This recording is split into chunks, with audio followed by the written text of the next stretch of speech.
حسبنا اللہ ونعم الوکیل نعم المولا ونعم النصیر ما شاء اللہ لا حول ولا قوة الا باللہ العلی العظیم اعوذ باللہ من الشیطان اللعین الرجیم بسم اللہ الرحمن الرحیم الحمدللہ رب العالمین الصلاة والسلام علی سیدنا ونبینا وطبیب قلوبنا وشفیع ذنوبنا ابی الزہراء محمد المصطفیٰ وعلی اہل بیت الطیبین الطاہرین المعصومین لا سیما امامنا المنتظر والحجۃ الثانی عشر روحی وارواح العالمین علی تراب مقدمہ الفداء اما بعد فقد قال المعصوم علیہ السلام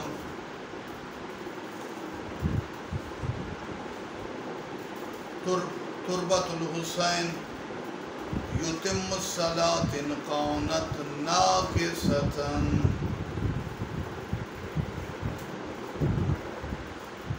سید الشہداء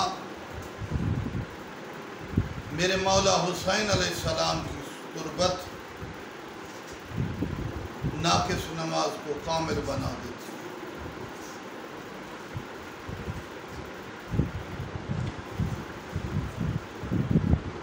امام حسین کی تربت پر سجدہ کرنے والا شخص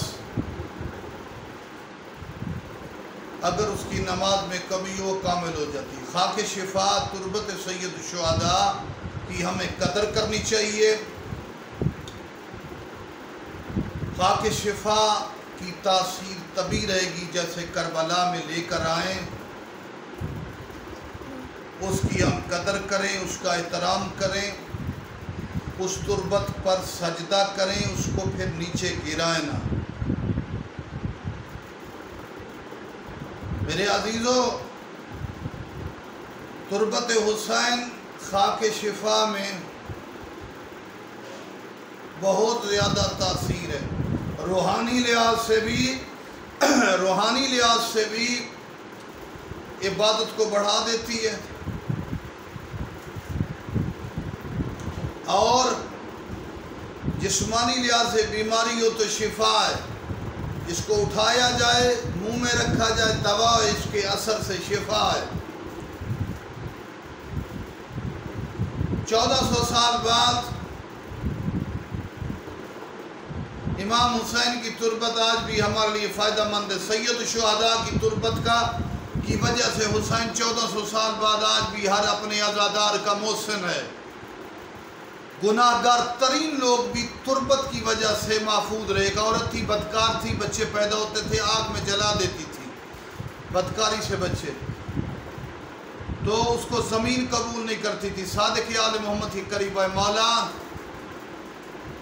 یہ عورت گناہگار ہے، ہم نہیں کہتے آپ سے کہ اس کی مغفرت کی دعا کریں یا بخشی جائے، لیکن زمین اس کے قبول کرے۔ ہم دفن کرتے ہیں، زمین باہر پھینک دیتی ہے، کیونکہ یہ بچے پیدا ہوتے تھے آگ لگا دیتی تھی، ناجائز بچوں۔ فرمایا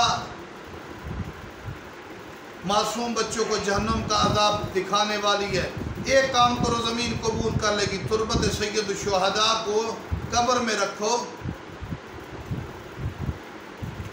تو زمین قبول کر لے گی۔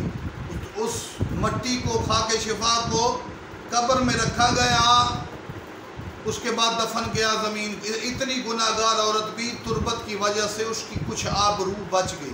مالک ذوالجلال اس خاک شفا کی ہمیں عزت، عظمت، اس کی قدر اور اس کے صدقے گھروں میں برکت عطا فرمائے۔ والسلام علیکم ورحمۃ اللہ۔